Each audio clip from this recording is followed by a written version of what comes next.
this is our first location, the Shepherd's Field area. Remember, you are in the town of Bethlehem, but this is Bet Sahor. Bet Sahor is an Aramaic word meaning the house of those who keep the night watch. That rings the bell that this is location where the shepherds used to tend their sheep when all of a sudden an angel appeared to them. Guys, that's Bethlehem. And this is Bet Sahor, the Shepherd's Field area. This almost 1.5 miles southeast of Bethlehem. But in order for you to be acquainted with the place that you're visiting today, the first location is the Shepherd's Field, I have to read something from the Bible. Otherwise, you will not understand what we are visiting. Okay? So this is the Gospel of Luke chapter 2, verse 8.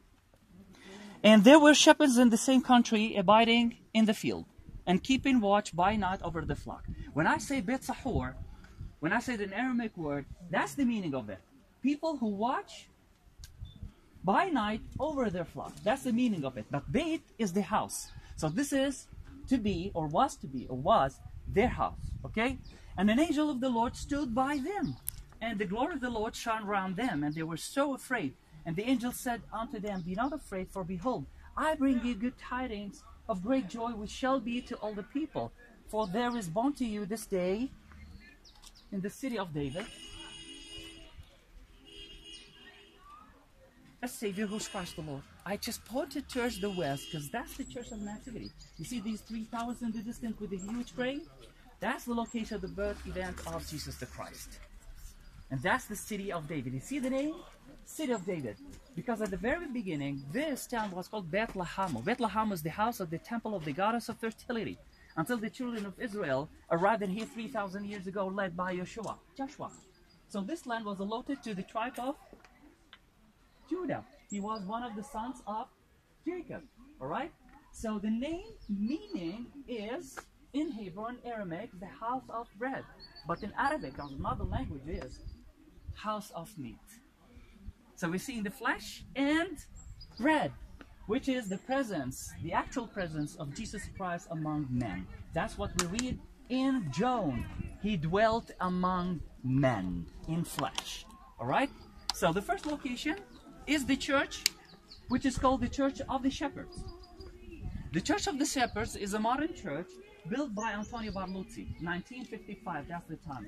And you know what? He's such a famous architect, Italian architect, that he constructed multiple churches in this area.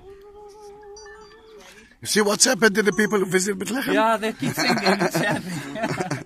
Okay, one of them is the All Nations Church, which is the Gethsemane at the foothill of Mount of Olives. The second is Dominos Philavet. There are multiple, I'm just naming a few. And the Church of Beatitudes in Galilee. So, this church, in fact, is built at the top of the caves. Remember, people in the old days used to live or occupy caves. That is extended families, like parents, their children, grandchildren as well. So people used to occupy it for multiple reasons, one of which is security. And to keep their, their animals with them in a perfect condition in order to be offered for the temple, the first and the second. Keep it in a perfect condition, following the Jewish practices. Okay? So that brings us to the story of Jesus, that Mother Mary, she took the child, wrapped him in swaddling clothes, and laid in a manger. That's where the Gospel of Luke chapter 2. Okay? So first, let's get to see the modern church, and then we'll go down to visit the cave. Alright? And then we'll move back to see what other places we have to visit. Alright? So if you have any questions, guys, I'm your host today.